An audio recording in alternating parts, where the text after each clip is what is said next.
Hello, freak bitches. Fucking, my mom was cleaning houses, making $6 an hour.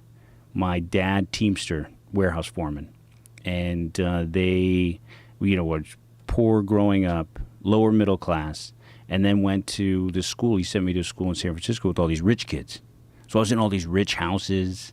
And houses in, if people know San Francisco, Pacific Heights is really nice. And it's sold now. It's like fucking $12 million houses, and that's where we were hanging out. Yeah. Parents would abandon them on the weekends, and we'd have run of these fucking houses, just crazy. Like my buddy broke a $25,000 vase. We're like, let's get the fuck out of here. What the fuck are they gonna make us pay for it?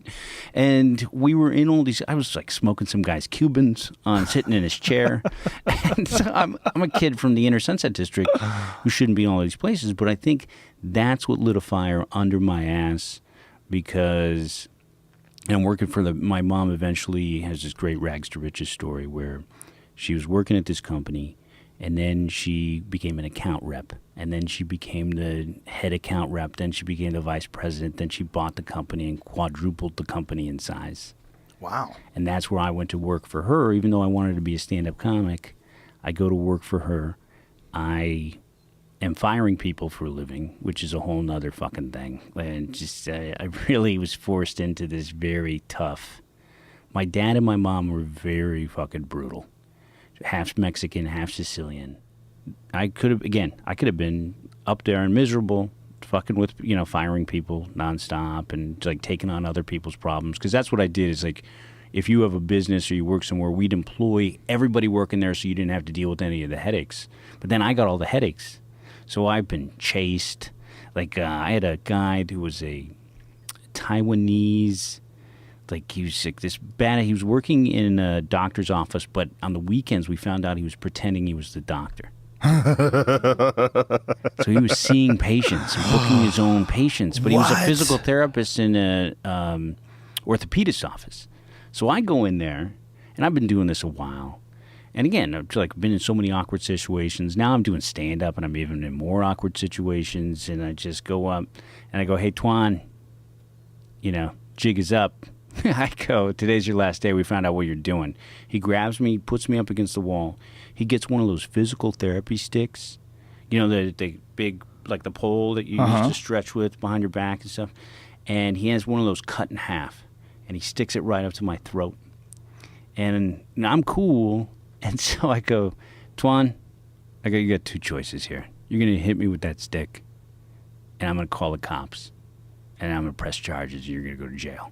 So I'm going to be pissed that you hit me with that fucking stick. Or you can take the final check that's in my breast pocket right here and walk away. What's it going to be?" And I'm held up against the wall by my throat with the fucking stick in my face. And so had some crazy situations. So I was. What did you say to him? You said the jig is up. I know you're not a real doctor. Yeah, I go, "Hey, how you doing? You shouldn't be here right now." But what was his response? "No, this is not true. This is, and just like you're He gonna barely spoke English? Yeah, he's Jesus. a physical therapist. Was he banging chicks too? I have no idea. I would like it to be that way. Yeah, you're just banging them. Yeah, it's a better story if There's he a is. way to heal you. It's to your vagina. My cock. Use my cock. So I had Russian nurses running from me and just crazy stories. Like, what were they trying to do to you? Well, this Russian nurse was in an allergist's office, and she was giving wrong doses to the kids and stuff of shots. Oh, Jesus. So I had all my documentation, like these yellow pads. I go, there's, you can see right here, I'm 22 years old. You can see right here that she tries to grab it. Now it's a tug of war across a desk, and I don't know what the fuck is going on.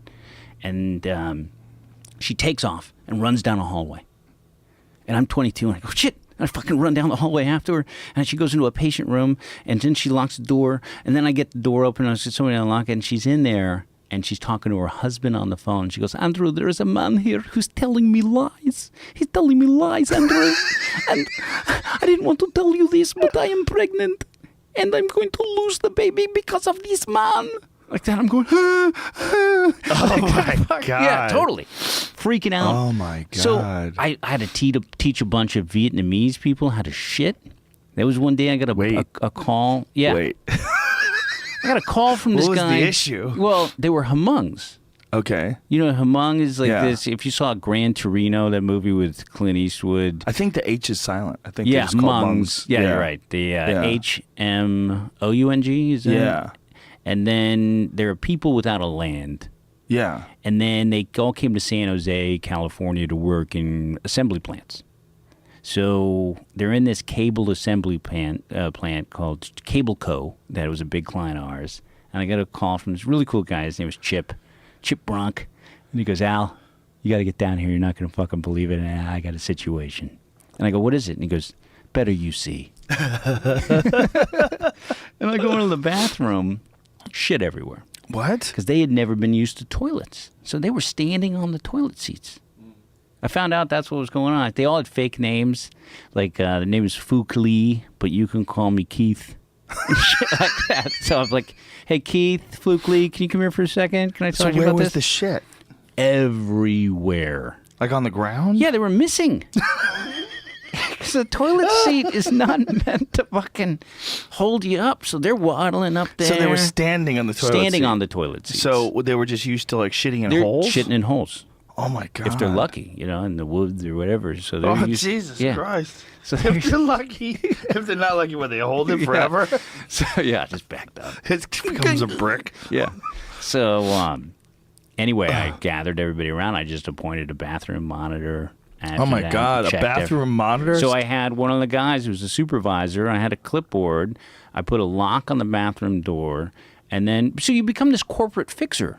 That's what I was doing. And I always wanted to do stand-up comedy. I love stand-up comedy. I grew up in the city with just listening to comedians on the radio and all the great comics. There was 2 comics who lived on my block, and so I love... Who lived on your block? Mike Pritchard and Michael Meehan, 2 great comics. Mike Pritchard won the first San Francisco comedy competition, and Robin Williams looked up to him. He was like, Robin Williams that was his idol. And he was on my block. And you know Monty Hoffman? Yeah. Monty Hoffman, I would be 8 years old on my bike, and I would ride down the block, and Monty Hoffman and Mike Pritchard used to put their T-shirts over their heads. You know how you can do, like, just the whole, face pops out of the hole? And they used to pretend they were the California Raisin guys. I was like, these guys are hilarious. This is amazing.